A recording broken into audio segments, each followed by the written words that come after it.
Hi, my name is Madison Easterling, and I'm here to talk to you today about the 12-step program of AA, Alcoholics Anonymous, and its alternative methods.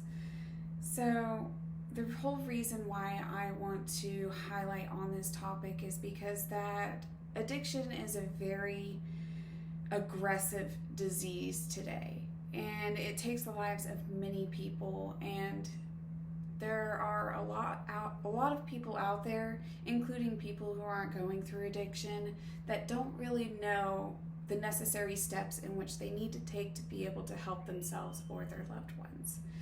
And so today I'm going to talk about how there are people in the world that are still struggling and trying to find those answers. And there's always that one impending phrase that everybody has, and that is, I don't know what to do. And so with the 12-step program, we have AA, Alcoholics Anonymous, and then there's also another 12-step program, which is NA, which is Narcotics Anonymous. But in my personal experience, people tend to gravitate towards AA because it has a lot more literature and people who are actively seeking and trying to stay sober. But there are also the other methods, there's, moderation, and there are programs in which they help you to try to maintain that moderation, such as cognitive behavioral therapy. And there are other methods such as, going to the gym or, I think there's outpatient programs as well. But they're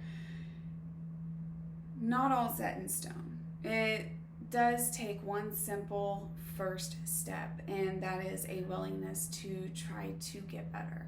And so in AA, there is this first step that we do before we even start the steps, and it's usually something that you have to do alone. And not many people want to be alone in their most vulnerable state. And I remember my first time. It was very scary to try to reach out and try to seek help from people. And in AA, you have to gain a sponsor in which someone helps you to go through the steps with. Because in the beginning, you're just new.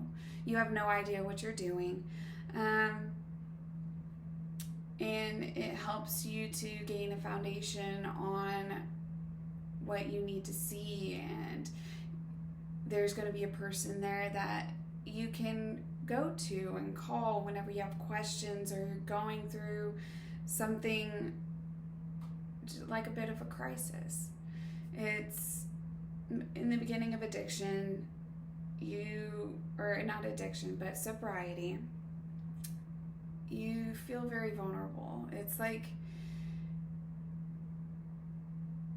trying to breathe without air because you've been sustaining on something else for so long and treat that as air, and now you're trying to go through life without it. And so in some form you have to convert that air into a more breathable substance. And so with me, I've been able to maintain my sobriety by going to AA, maintaining a relationship with my sponsor, going to the gym, going to school. It's in AA, it's basically how they say idle hands are the devil's work. Well, it's very, very true for newly sober people.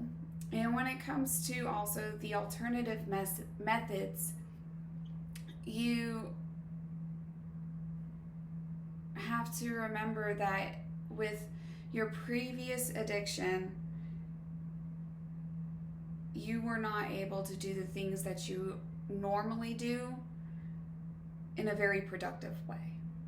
And so now they have to find an alternative method, and AA is not for everybody. It is a constant work. It's like going to school all the time, but you have to do all of that on top of everything else, and that it's not the best thing for everybody, especially with conflicting schedules.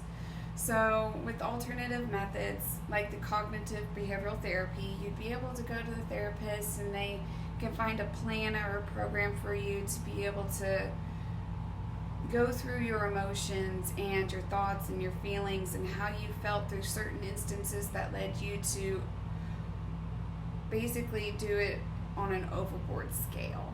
And